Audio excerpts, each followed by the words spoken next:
The post-war world, restoring the cities, holding trials of the Nazis, ruminating as the cause of the past catastrophe. Meanwhile, German and American specialists make a thorough search of Germany's most sinister site, with a spear outline formed by the Teutoburg Forest, the Externsteiner Rocks, and the Wilvesberg Castle. A most horrendous find was made in the castle's northern tower, found in a 20-square-meter crypt. Under the burial chamber of SS leaders were 12 churned human skeletons. On their crooked fingers, they wore rings made of metal of unknown origin, rings untouched by decay and fire. The remnants were arranged in such a way as to form the outline of a spear directed towards the east. All these details were entered into reports. Later were called the Case of 12 Apostles. The documents remained top secret for 60-odd years. Only in 2007, this investigation in Wilvesberg came to the surface. Wilvesberg was the center of a utopian state, headed by Heinrich Himmler, who once described himself as the recurrent man.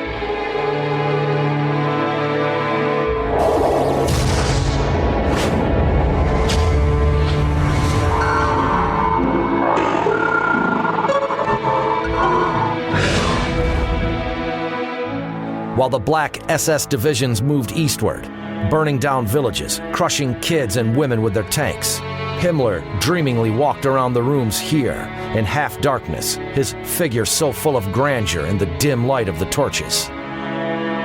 Wilvesberg Castle had no mirrors, lest, in daylight, Himmler could see his own reflection, a short man with pale face and rotten teeth, a fair-haired demigod of the Black Order, just a human capsule containing someone else.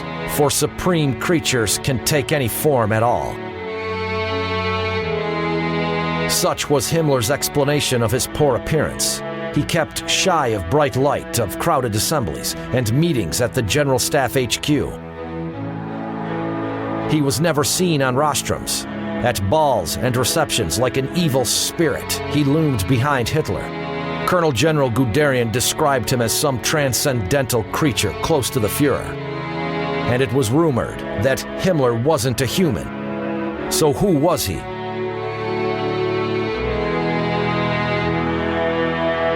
In early May 1945, when Hitler was dead and Germany was occupied by Allies, Reichsfuhrer Himmler didn't even try to hide himself.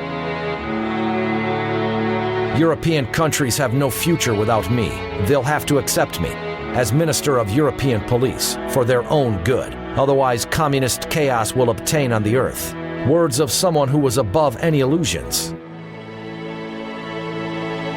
In spring 1945, Himmler still controlled vast North European territories. He possessed a huge arsenal of modern weapons. He had vaults full of gold and currency. And he headed the highly organized SS, ready for all kinds of political metamorphosis. We now know from the archives that in April 1945, Himmler had a clear-cut plan. He was ready to issue a command for the SS machine to fulfill the greatest mission, something Hitler had failed to do. In other words, to save the world from Bolshevism.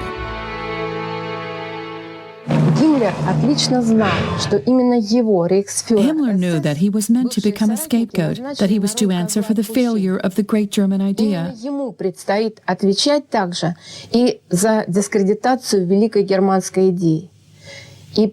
Having no supporters in Germany, he sought support from Western democracy and from supernatural powers.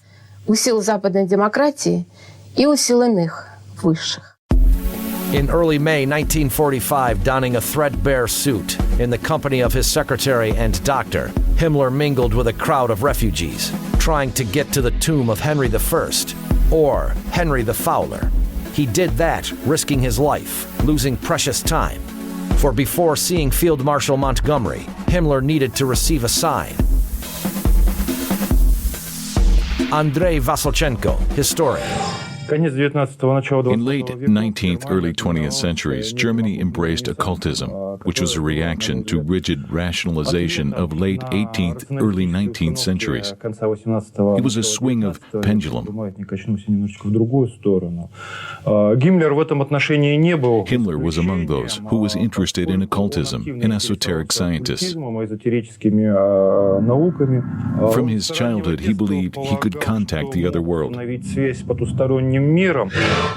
The year 1919, Germany, after losing World War I, was seeing the time of wholesale strife.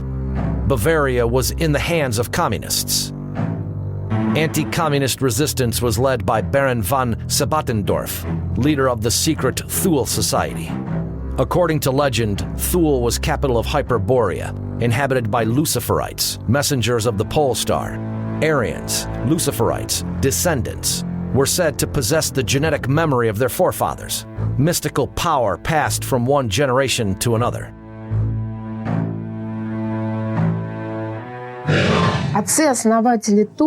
The Thule Society leaders were very active politicians. Out of two small parties, they formed NSDAP, and their sacral teachings they presented as political propaganda. That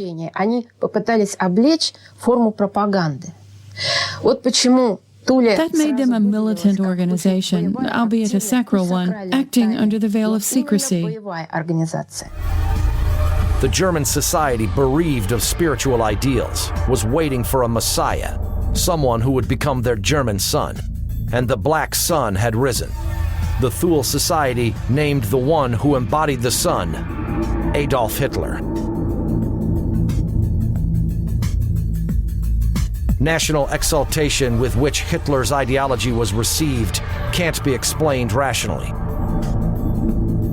The power of Hitler's magnetism lied in the fact that national subconscious was awoken. Its constructive and destructive elements. It seemed a promise of German Renaissance, came from nature itself, from hidden historical secrets and celestial powers. The young Heinrich Himmler embraced that faith too. His childhood was quite boring, but the date of his birth bespoke some promise. "I'm the peer of the 20th century," he wrote.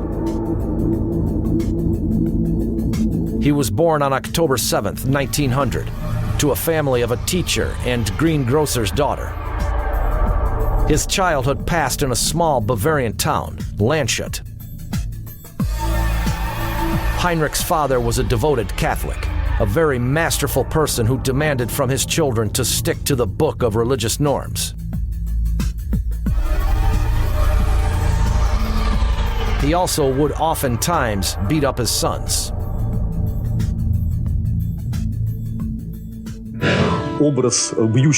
Father's image was imprinted in his consciousness. He wanted to be like his father, to beat others, to feel no pain. Such was his primitive ideal. There was a big library in their house. Of an evening, father would read aloud ancient legends and tales of chivalry to his sons. Words of duty, honor, and loyalty were sounded.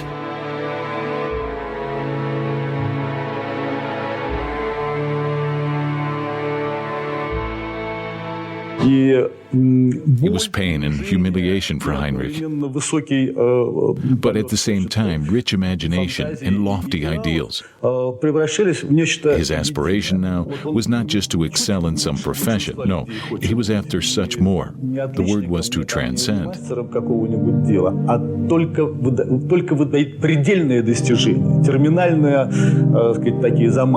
And this is quite dangerous. We're dealing here with very high self-rating on the one hand, and a very primitive life plan on the other. When World War I broke out, he was too young to go to war.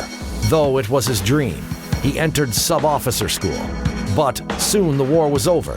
He was enrolled in the Freikorps, where he mingled with soldiers and officers of the defeated Wehrmacht. They were not simply embittered by that defeat. On the contrary, it was not a defeat in their opinion.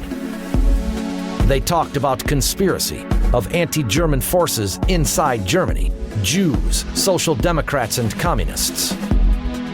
Unlike other young people, Himmler was not politicized. He was a bourgeois child.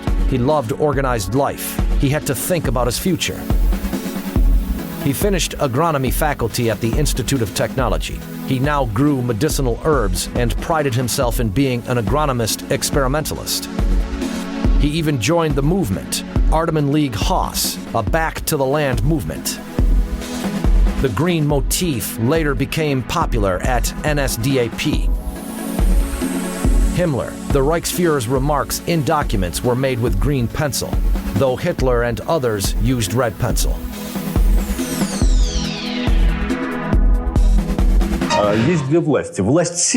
It's all about strength and symbolism, and Himmler's choice of the color green is very symptomatic. He was a man of symbols, like, I'm short and puny, but I wear a ring with a big diamond. And my swastika is made of gold. Yes, I'm Mr. Green Pencil. Such was his message, that he was all-important, a stooping, nearsighted creature with rotten teeth. Still inside, he was a god. And I think that was what his subordinates thought of him. In the early 20s, Hitler was planning a coup, recruiting followers with utmost care. They all came through a checkup. His deputy, Gregor Strasser, has a secretary, Himmler. This name sounds appealing to Hitler's friend, Rudolf Hess, and he likes the bearer of the name too, a quiet and industrious person. The proprietor of the Hofbraukeller always had a small hall for Hitler's convenience. One day, Haas brought Himmler here. He looked like a mustached rat, his head set on a thin neck. On the nail of his left ring finger, a Nogiz rune, so popular among the Nazis. Haas introduced Himmler as a candidate for a standard bearer of stormtroopers, and the lad began to talk about symbols. Everyone's interest was aroused when, like a conjurer, the youngster produced a red piece of cloth. Emblazoned inside a white circle was a black swastika. Back in the 1920s, it was a new symbol, and the Nazis were enchanted and hypnotized by it. They were a nation who had lost all possible wars. And now this Aryan symbol, how could they convince German workers or peasants that they should take to arms again? Leaders had to find motivations so dear to common people, connected with their daily labor.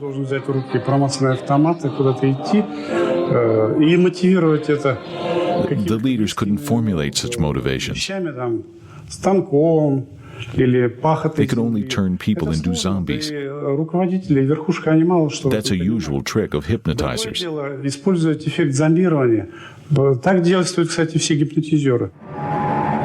Even Ernst Röhm, leader of the Storm Battalion, was mesmerized by that trick.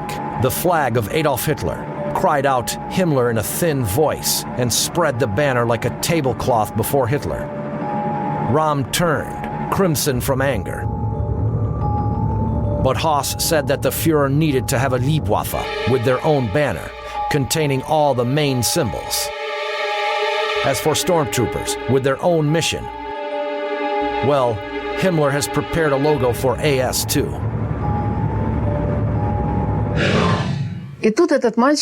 So that mustached youngster, hiding his eyes from Rome, took out a black triangle depicted on which was the skull and bones.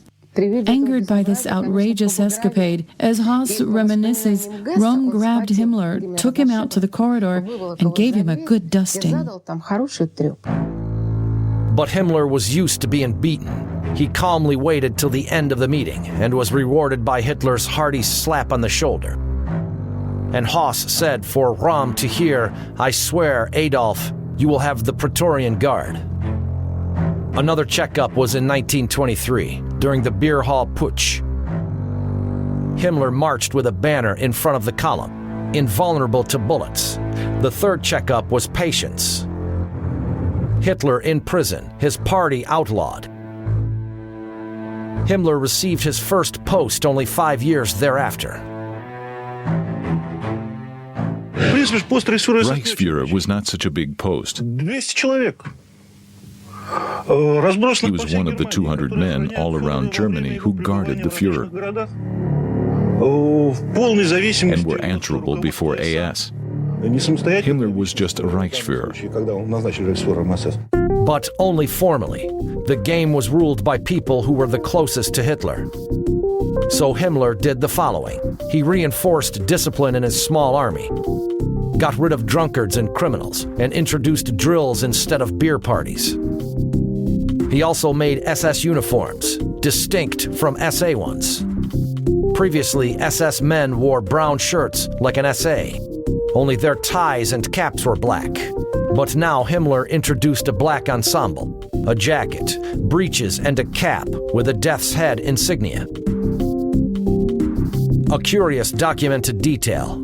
The first SS uniform was made by Munich's best tailor, who was a Jew. Now Himmler introduced rigid rules to join the SS. You had to be of age from 25 to 35, fair-haired, from 175 centimeters tall, proportionally built.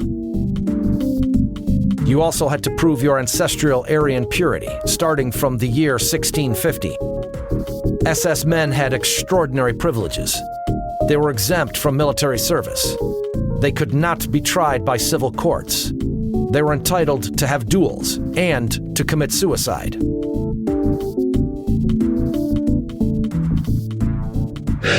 At first, the SS was meant to be an elite military organization with a uniform of their own and with honor daggers having an inscription, "My honor is my loyalty." After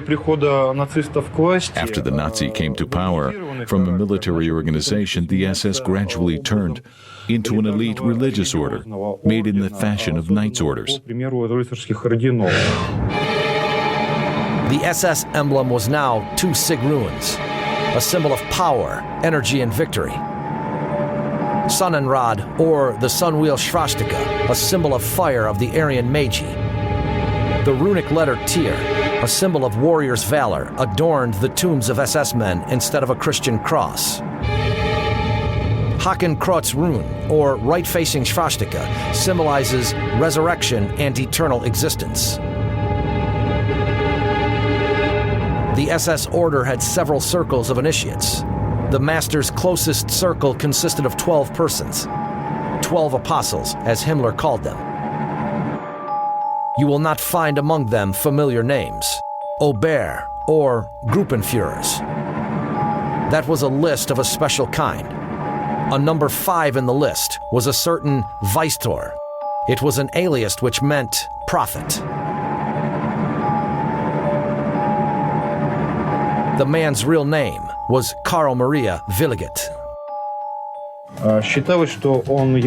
Williget was considered a bearer of German kingship. There were stories connected with this. At the end of World War I, Williget was in a convalescence camp, and it was then that a Catholic delegation arrived there, headed by Cardinal Ratti. Williget simple-heartedly narrated his family legend, and one general, a Jesuit, whispered to the cardinal, "Damned family." In occult and esoteric circles of Germany, Williget was considered a descendant of royal family and bearer of secret knowledge, Ermin Saga. This knowledge could not be opened to anyone, but Williget had broken an oath. The Willigets were thought to be persecuted because some secret knowledge was passed by them from generation to generation. Knowledge inscribed on wooden tablets arranged into a book. In the 19th century, these tablets had been lost, but Williget and his father had been restoring that knowledge. So Williget explained to the Reichsfuhrer that runic knowledge. In particular, it describes how to surpass human will. We can judge about the progress of German scientists in decoding the Ermin Saga by the sketches of the so-called techno-magical machines. You can see on them a lot of Villagut's remarks. The world's leading countries already were considering a possibility of creating psychotropic weapons. Karl Maria Villigut became Himmler's spiritual advisor and was commissioned to find a site for a ritual center where Himmler could hide himself from Hitler and party intrigues. In Westphalia, at Externsteiner Rocks, there were once sanctuaries of fire worshippers. Nearby was the Teutoburg forest, where according to legend, in the beginning of the new era, the German chieftain Arminius defeated 3 Roman legions.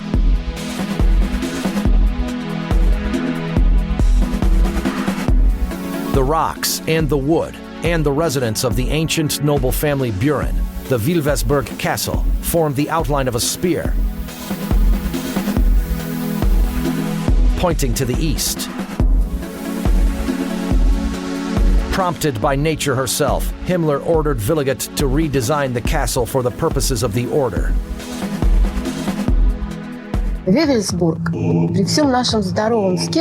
Wewelsburg is, forget the sepsis, a very unusual place. Within its walls, for some reason, your body temperature falls to 35.6. It's a registered fact. Its atmosphere is somewhat mystical, paralyzing your will. In his letters to Himmler, Villigut insisted that the Wewelsburg was the right place to experiment with time and space warps.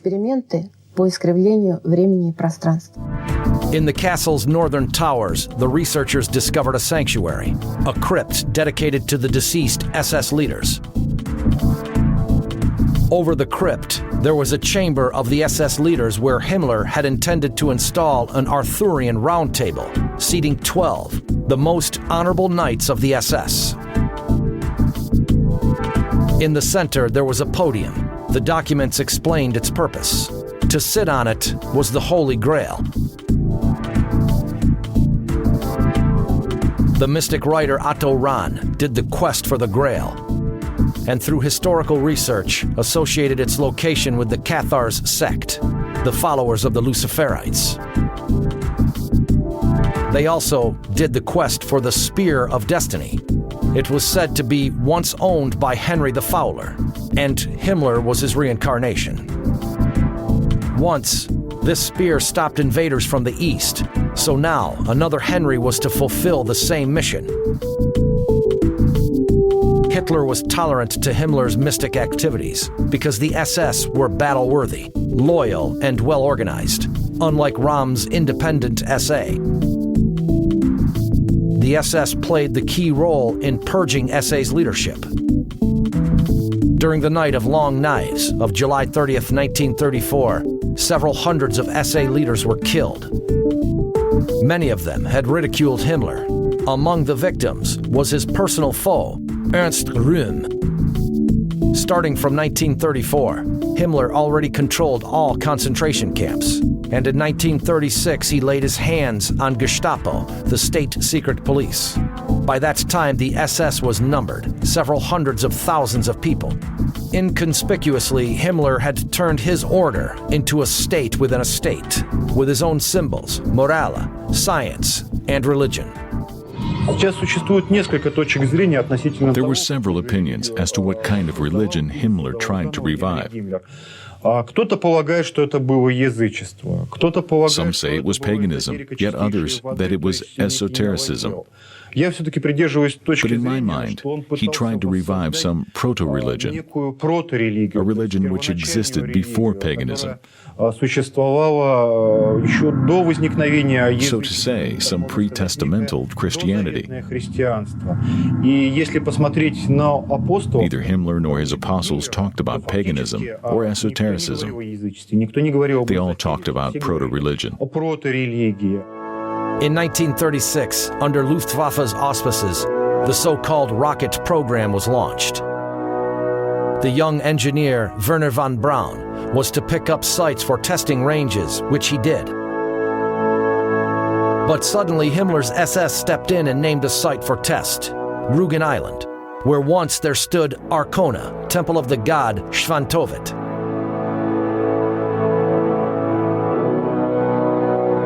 And where since 1935, SS scientists had been drilling huge wells looking for the proof of the hollow earth theory.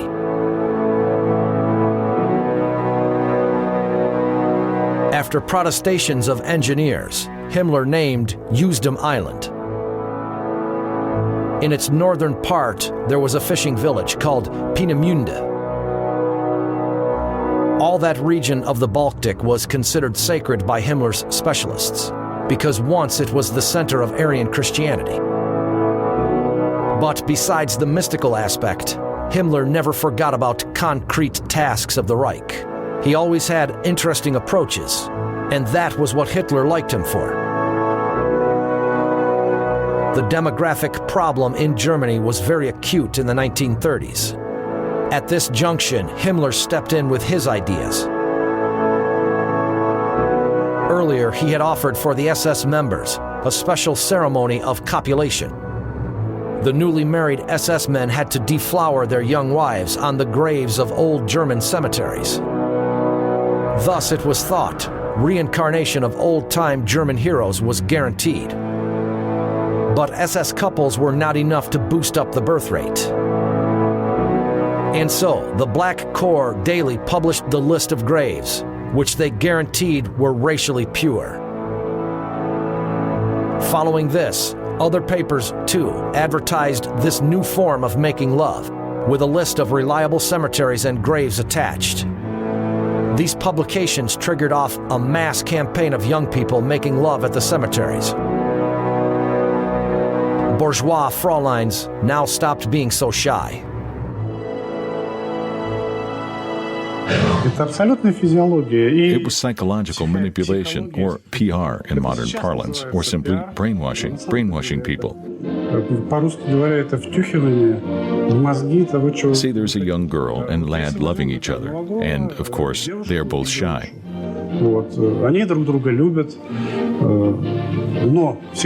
They have to overcome some barriers, some taboos. Himmler's was a most extreme approach. He behaved like a guru, saying to these young people, I permit you to do this. It's good for your country, and it's not dangerous.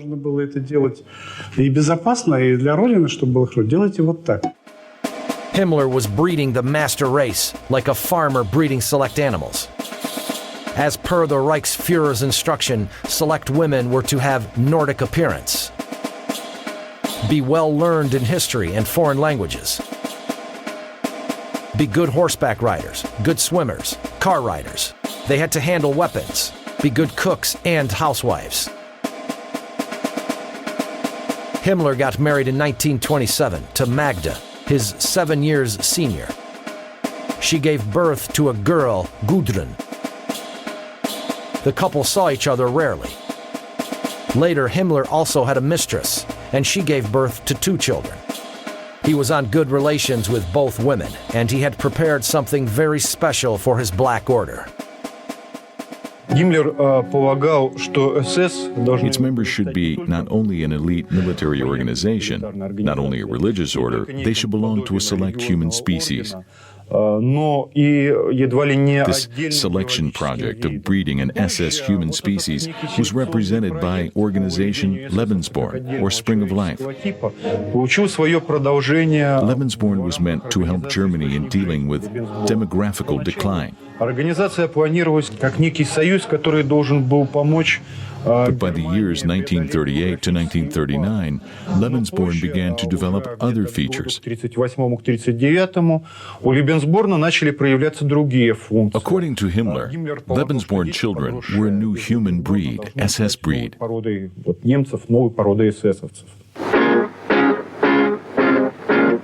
Braunen Kolonnen der SA, die Schwarzen der SS, der SS, der Führer ruft, gleich sind sie da, von Nord, von Süd, von Ost und West. A column of SA in brown uniforms marching. SS people are wearing black uniforms. They will all come if summoned by Hitler, from north, south, east, west, northwest of Germany, Westphalia. November 27th, 1939, the castle of Wilvelsburg. In the center, under the swastika, pierced with a dagger, there's a stone podium. Lying thereon is an infant in swaddles. Next to it, a chalice, a silver spoon, and a blue ribbon. Around the podium, hierarchs of the Black Order, Himmler and the infant's parents. The guardian ties the ribbon around the baby and makes a special ritual knot. Then he takes the chalice, the spoon, and says ritual words. May this blue ribbon of loyalty stream along your life. A gulp from this chalice binds you with the Aryan God, and this spoon will nourish you until you grow up. Such was a beginning of the special ceremony, of the name-giving ceremony. Another of Himmler's elite projects was a study society for intellectual ancient history, the Ahnenerbe, which controlled traditional and parallel sciences. The Ahnenerbe supported museums, scientific expeditions. The SS expedition to Tibet, headed by Ernst Schaeffer, had in mind the existence of Ermin Saga, which said that god Balder Krestos, after being delivered from death, fled to Tibet, where he founded a unique white civilization. So Ernst Schaeffer's expedition was looking for any traces of that civilization. The measures they did and their questionnaires testified to the fact they were not only interested in linguistics or botany, but they were also looking for traces of ancient civilization. The Society's laboratories remained a mystery because most of the documents were destroyed, but some of them survived. One of the Institute's projects was based on ancient esoteric traditions, like the man possesses some hidden spiritual odic force. Its two poles activated, it may cause objects moving, pendulums swinging, and questions self-answered. Odic force answers for man's creative activity, intuition, and revelations. The lower the body temperature, the stronger the force. And that was the basis of experiments. It was the experiments of the sadist, Dr. Sigmund Rascher, experiments connected with exposure to cold. They seemed senseless for the army or for the Luftwaffe. But if we remember Himmler's belief in odic forces, these sinister experiments acquire some logic. Odic powers in human were awoken by low temperature, low body temperature. It was rumored that Himmler's alchemists had extracted the mythical metal orichalcum mentioned by Plato in his dialogues about Atlantis. It is said the hierarchs of the Black Order had orichalcum rings.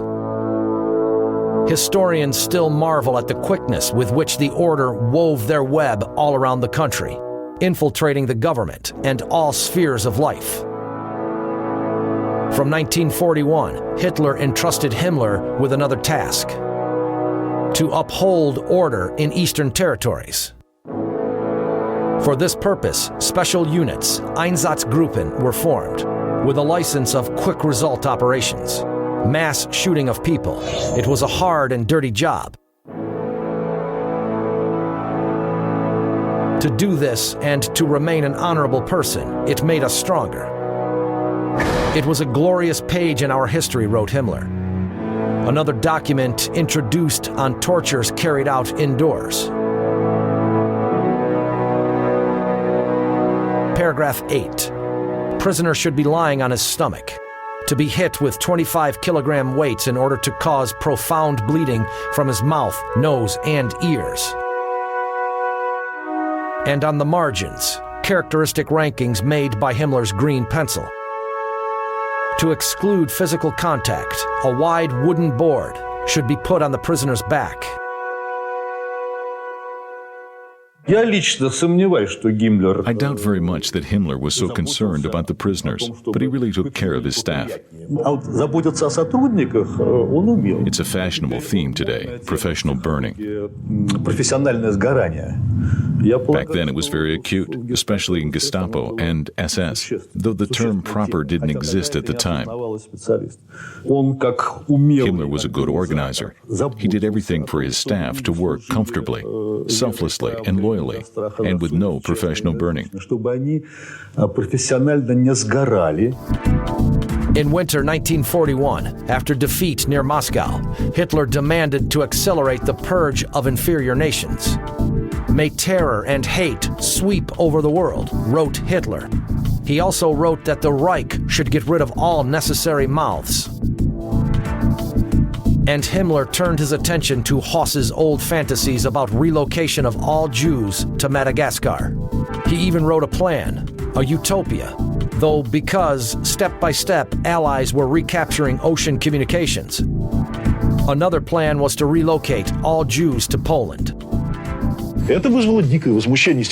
Frank, Poland's governor, was indignant. He came to Hitler and said, "What's going on? My task was to people Poland with Germans, and now you want to people it with German Jews." So instead, they opened death camps.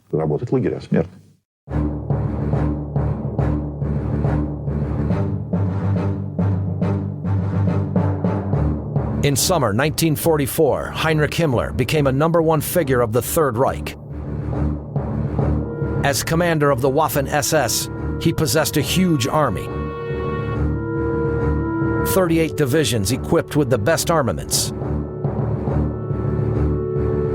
But alongside, with this real power in his hands, Himmler was turning into a sinister, invisible creature. He didn't show himself at any gatherings. The world was immersed in bloodshed, but Himmler had retired to transcendental spheres, hidden inside the Velvesberg. It was rumored that Knights of the Black Order already greeted his master with the words, "Heil Himmler."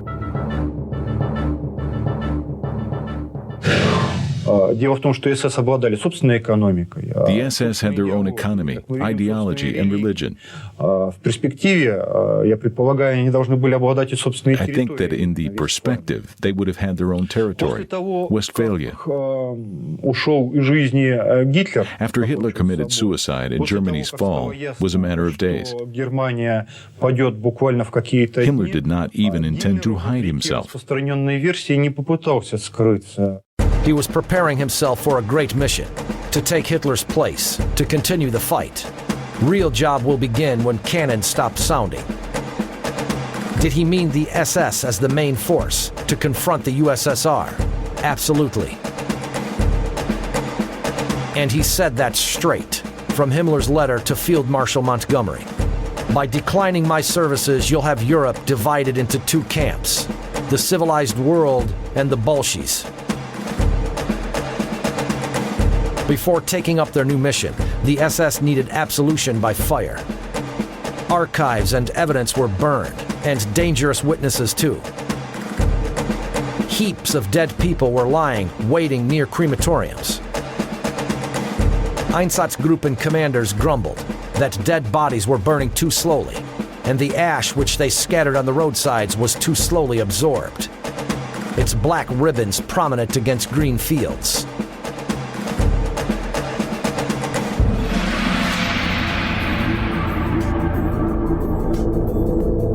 Himmler had prepared himself and his Black Order for another sacred mission, which not only demanded material resources, but higher spiritual forces. A sphere where Himmler dwelt all the time. Before petitioning to higher forces, the Black Order had to offer a sacrifice. In 1949, in the Northern Tower, right under the chapel where the SS leaders were interred, there were discovered remains of 12 burnt people.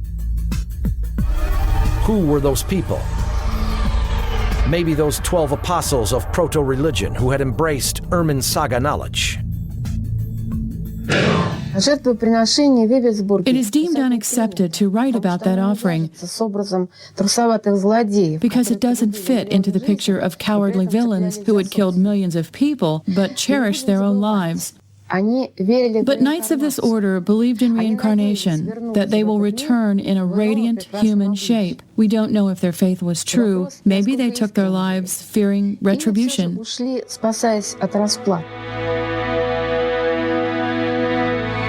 But why didn't Himmler commit that happy ritual? The explanation is very simple and logical. At that moment, Heinrich Himmler could not afford to be reincarnated. His face and identity were known to the whole world, and he didn't finish his earthly mission yet. He had to talk to Montgomery. He needed to be recognized. So he remained in his current human shape, a short, uninteresting person with shifty eyes, with a cyanide capsule hidden under his platinum pivot tooth. He put on civilian clothes and an eye patch, and together with his secretary Brandt and Dr. Gebhardt, betook himself to Montgomery in order to present his plans of saving the world from communism. On March 23rd, Himmler and his companions were arrested on the bridge near Lüneburg. The British military police sent them to Stalag 31, where they spent 2 days. Himmler had been interrogated twice. During the third interrogation on May 26, he removed the eye patch, put on glasses, and announced his name to Captain Sylvester, commander of the camp, demanding an urgent meeting with Montgomery. Secret police arrived and searched that strange person and found in his spectacle case 3 rolled sheets of paper, a short plan, 8 paragraphs. Number 1 read, "Urgently." Within 12 months, using results of German research to finish the nuclear project. As we know, by 1945, the Germans already had the dirty bomb. And to drop 2 bombs on Moscow and Leningrad. The last paragraph sounded rather circumspective. To postpone for a certain period of time the use of the SS as police force. My loyal army shall wait for the call of fate. End of the message. British intelligence men went away with that plan and didn't show up for several hours. In the evening, Colonel Murphy and 2 British doctors arrived. Ignoring Himmler's protestations, they searched him thoroughly. It was that kind of search which precedes elimination of prisoners. Himmler knew there would be no meeting with Montgomery. He was a war criminal now. That was the end. When the doctor said to open the mouth, Himmler bit at the cyanide capsule. His physical shell was later burnt down, his ashes scattered. The Black Order master had all reason to be happy. Suicide and burning sacrifice rituals necessary for reincarnation had been observed. And now he has only to wait for the call of fate, when again terror and hate will sweep over the world, summoning the recurrent man.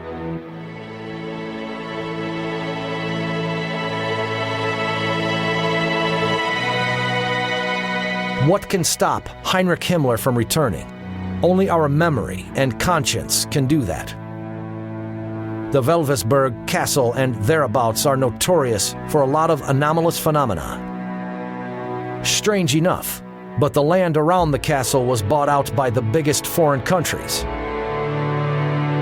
Behind this, according to German historians, loom foreign intelligence who want to investigate into anomalies caused by experiments held here in the 1940s.